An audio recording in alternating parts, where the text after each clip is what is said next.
Hi friends, welcome to Rajahmundry home recipes. ఈరోజు మన ఛానల్లో నేను చూపించబోయే రెసిపీ పెసరట్టు. ఈ పెసరట్టు కోసం పెసలను నానబెట్టకుండా ఇన్స్టెంట్గా ఎండు పెసలతో 10 నిమిషాల్లో చేసుకోవచ్చు. రెగ్యులర్ పెసరట్టులానే క్రిస్పీగా ఉండి చాలా రుచిగా ఉంటాయి. ఎండు పెసలతో చేసే ఇన్స్టెంట్ పెసరట్టు అనేది స్లోగా డైజెషన్ అవుతుంది. దానివల్ల మనకి ఆకలి కూడా అనిపించదు. బరువు తగ్గాలనుకున్న వాళ్ళకి, షుగర్ పేషెంట్లకి చాలా మంచి బ్రేక్ఫాస్ట్ రెసిపీ అండి. ఇది స్లోగా డైజెషన్ అవడం వల్ల షుగర్ లెవెల్స్ కూడా స్లోగా రిలీజ్ అవుతాయి. రక్తంలో గ్లూకోజ్ కూడా స్లోగా చేరుతుంది. బరువు తగ్గాలనుకున్న వాళ్ళకి, షుగర్ పేషెంట్కి మంచి బ్రేక్ఫాస్ట్ ఇది. దీనికోసం ముందుగా ఒక బౌల్లోకి పెసలు వేసుకొని మునిగేంత వరకు నీళ్లు వేసుకొని శుభ్రంగా ఒక 2 సార్లు పెసలను బాగా ప్రెస్ చేస్తూ క్లీన్ చేస్తే దానిపైన ఉన్న మట్టంతా కూడా పోతుంది. ఇలా క్లీన్ చేసి పెట్టుకున్న పెసల్లోకి అల్లం ముక్కలను వేసుకోవాలి. పచ్చిమిర్చి 5 లేదా 6 పచ్చిమిర్చిని వేసుకుంటున్నా. అలానే ఒక స్పూన్ దాకా జీలకర్ర అయితే వేసుకోండి.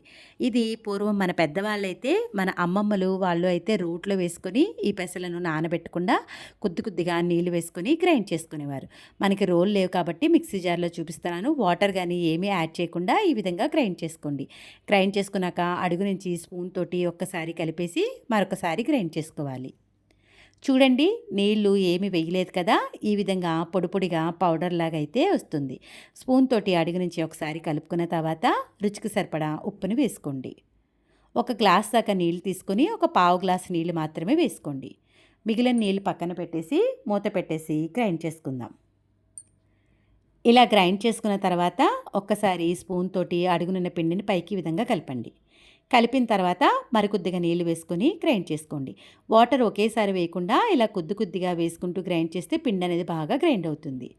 చూస్తున్నారు కదా, ఇలా చక్కగా పిండి బాగా తయారైంది కదా. ఒకసారి స్పూన్ తోటి కలిపేసి ఇంకొద్దిగా వాటర్ని వేసుకోండి. ఇలా ఒక 3 సార్లు నీళ్ళు వేసుకుంటే చక్కగా పిండి బాగా గ్రైండ్ అవుతుంది.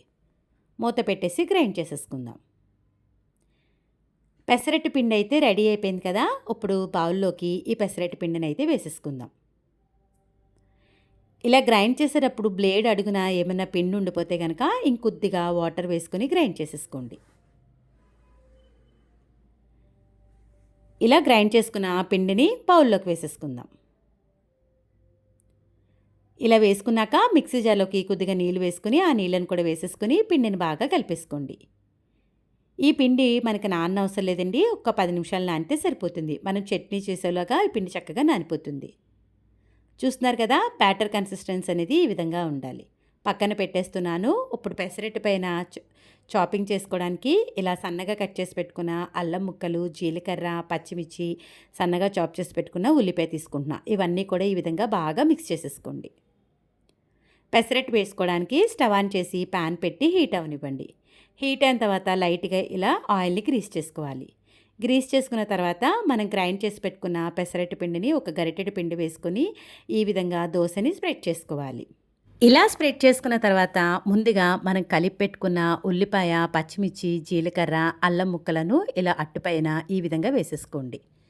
దీంతోపాటు సన్నగా కట్ చేసి పెట్టుకున్న కొత్తిమీర కూడా వేసుకుంటే బాగుంటుంది.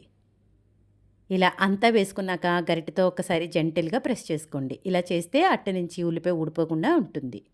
ఆయిల్ని ఇలా గ్రీస్ చేసుకున్న తర్వాత దీనిపైన మూత పెట్టేసి లో టు మీడియం ఫ్లేమ్లో ఒక 10 నిమిషాల పాటు అట్టను కాలనివ్వండి. చూస్తున్నారు కదా, ఈ సైడ్స్న ఈ విధంగా బ్రౌన్ కలర్లో వచ్చేస్తే మనకి అట్టు అనేది చక్కగా కాలిపోయినట్టు. ఇలా కాలిన తర్వాత నెమ్మదిగా ఈ విధంగా మనం ఫోల్డ్ చేసేసుకుంటే సరిపోతుంది. చూస్తున్నారు కదా, పెసలను నానబెట్టుకున్న ఇన్స్టెంట్గా 10 నిమిషాల్లో చేసుకొని పెసరట్టు అయితే రెడీ అయిపోయింది. అదే ప్యాన్కి మరికొద్దిగా ఆయిల్ గ్రీస్ చేసుకొని ఇంకొక గరిటెడు పిండిని వేసుకొని దోశని ఈ విధంగా స్ప్రెడ్ చేసుకోవాలి. స్ప్రెడ్ చేసిన తర్వాత ఆనియన్, పచ్చిమిర్చి, జీలకర్ర అన్నీ వేసుకొని మూత పెట్టేసి క్రిస్పీగా కాలేంత వరకు కాల్చుకోవాలి. అంతే, ఎంతో ఈజీగా చేసుకొని ఇన్స్టెంట్ పెసరట్టు అయితే రెడీ అయిపోయింది. పెసరట్టు తయారు చేసుకోవడం ఇంత ఈజీగా అనిపించిందా? వీడియో నచ్చిందా? అయితే ఒక్క లైక్ ఇవ్వండి.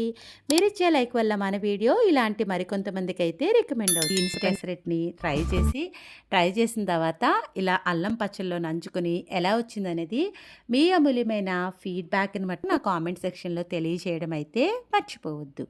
చూస్తున్నారు కదా, రెగ్యులర్ పెసరట్లు అని ఎంత బాగుందో. మీ అందరికీ నా వీడియో నచ్చిందనే అనుకుంటున్నా. Thanks for watching my video. Please like, comment, share, subscribe my channel.